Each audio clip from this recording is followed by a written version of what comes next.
So, here in lecture 6.4, we're going to continue our exploration of multi-level logic.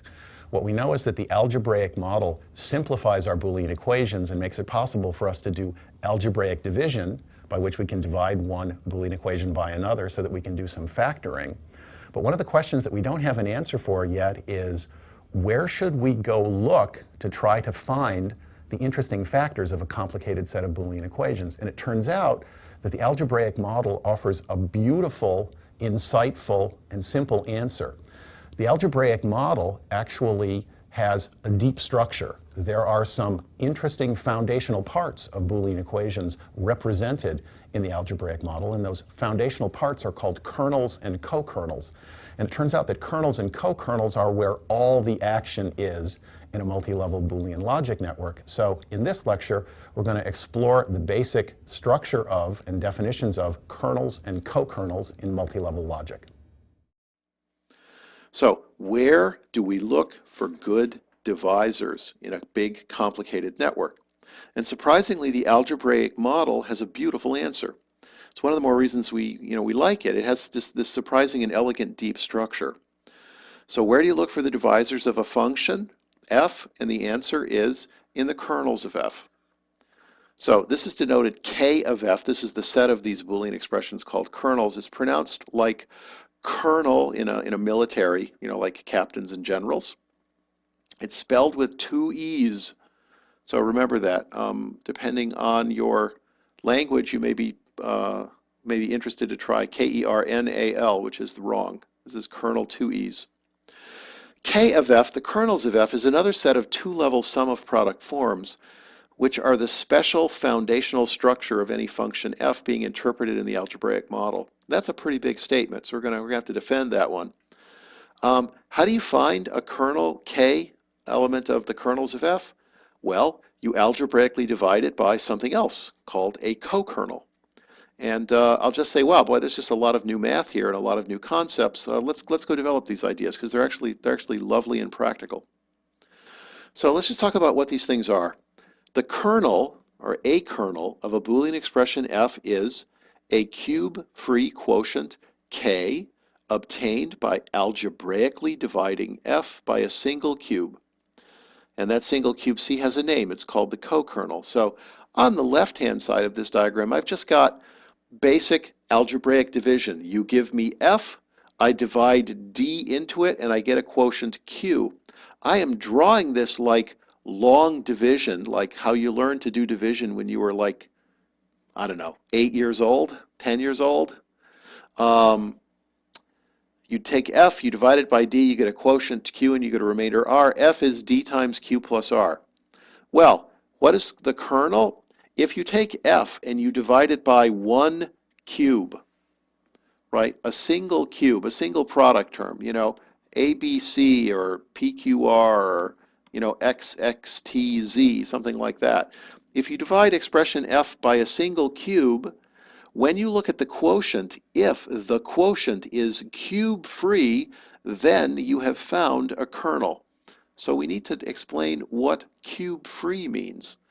Because what we're saying is that f is equal to c, the co-kernel, ANDed with k, the kernel, plus r, some sort of remainder.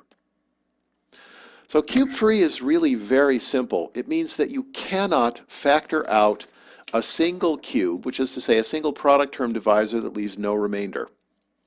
So technically this means it has no one cube product that's a factor. So you just take f, you divide by the cube, and you look at the result. If you can cross out some cube in each term, then it's not a kernel. So I've got a table here. It's got 3 columns. It has expression f equals d and q plus r, and the question cube free. So let's just go explore this for some of the rows of this table. Suppose I give you expression a. Is a cube free? No, of course not. A is a cube. How could a be cube free? It can't be. And if we write f equals d times q plus r, f is equal to a times 1 plus 0, so no, it's not cube free. A plus b is cube free. I cannot cross out a single product term in every single element of that Boolean expression. Conversely, ab plus ac is not cube free. because I can cross out an A in both of those terms, and I can pull an A out as a factor. What about ABC plus ABD? Well, no, that's not cube-free either, because I could cross out an AB in each of those terms. I could pull out an AB.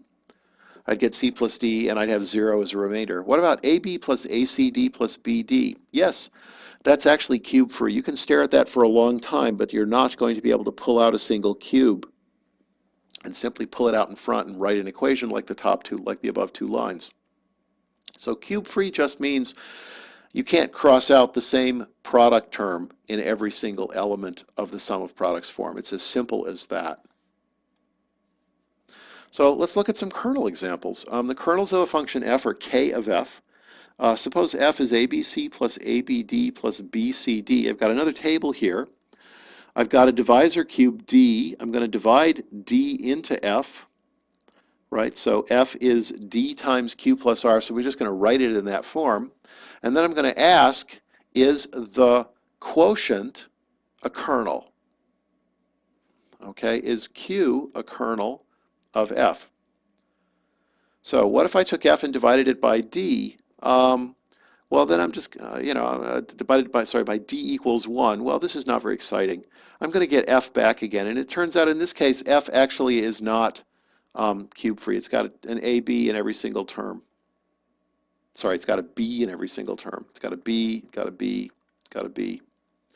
Right, so this has cube B as a factor, so this is just not going to work.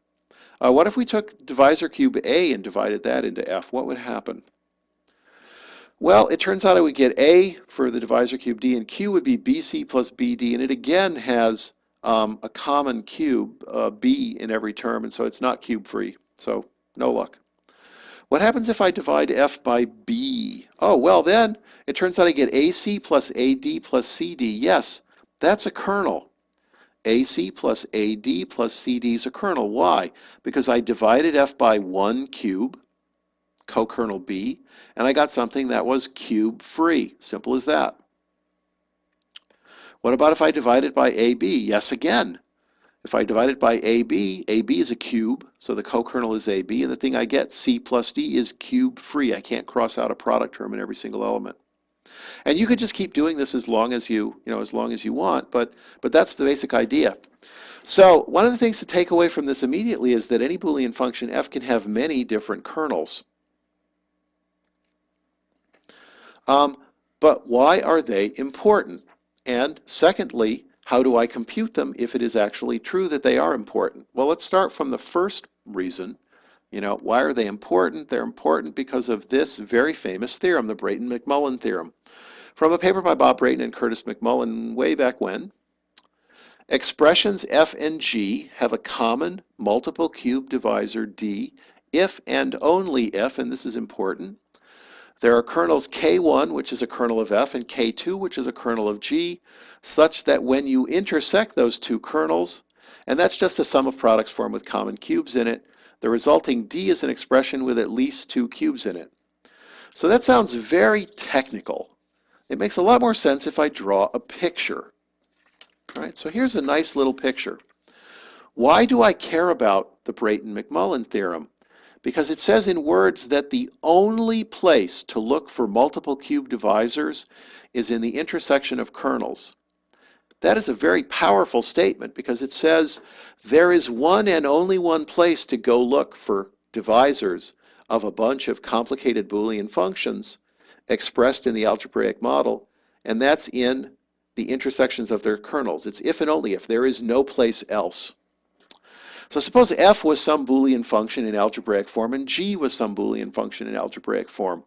I could go extract their kernels, and so I would get a bunch of kernels in this nice little cloud picture of f, k1, k2, k3, and I could extract some kernels from g, k4, k5, k6, k7, and I could say, hey, do any of those kernels intersect? And what that means is, do they have some common cubes? Are there at least 2 cubes in some of those intersections? So for example, do we get something that looks like this, AB plus C? That's at least 2 cubes. If there's more, then there's more cubes. If the answer is yes, then I have identified a multi-cube divisor. I can extract that, pull that out, and simplify both f and g. So we had something that sounded like a very complicated problem. You know, you have a Boolean logic network with like thousands of yellow nodes, thousands of Fs, thousands of Gs. You're looking to figure out how to extract good common divisors. And the answer is kernel things.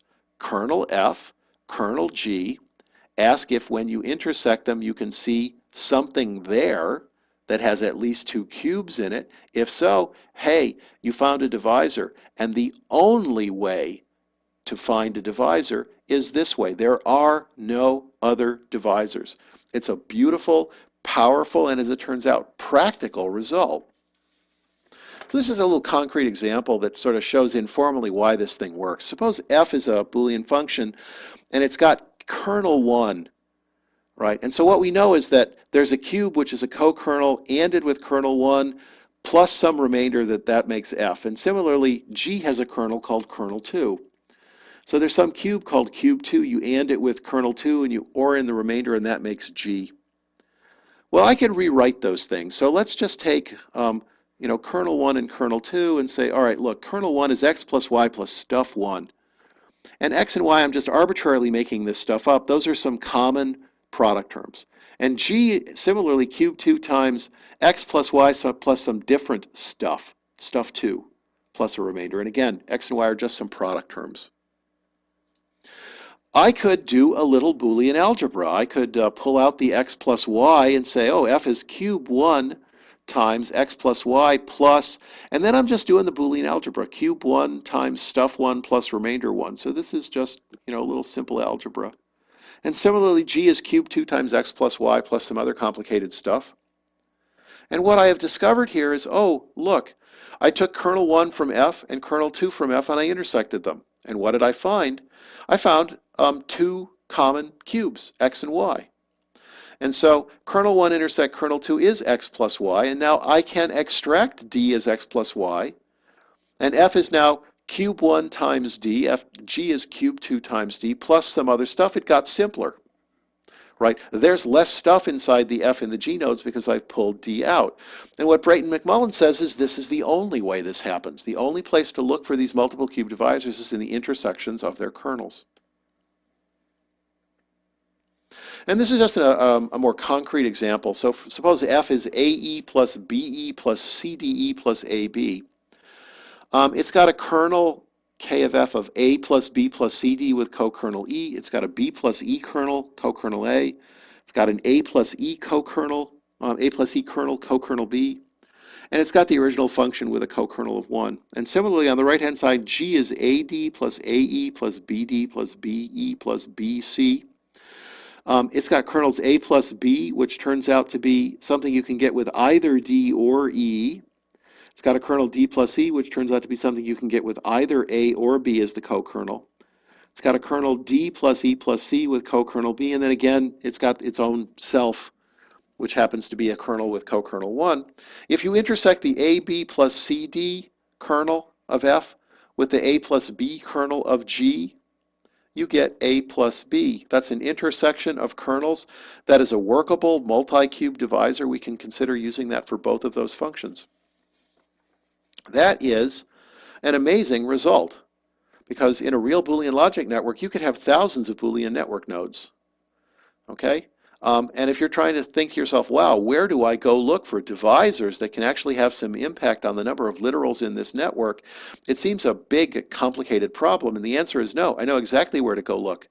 Get the kernels of one of the nodes, get the kernels of the other node, look to see if the kernels overlap, if they intersect, if they do.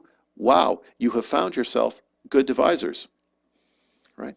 So, we now know why they're important. The next question is, how do you find the kernels?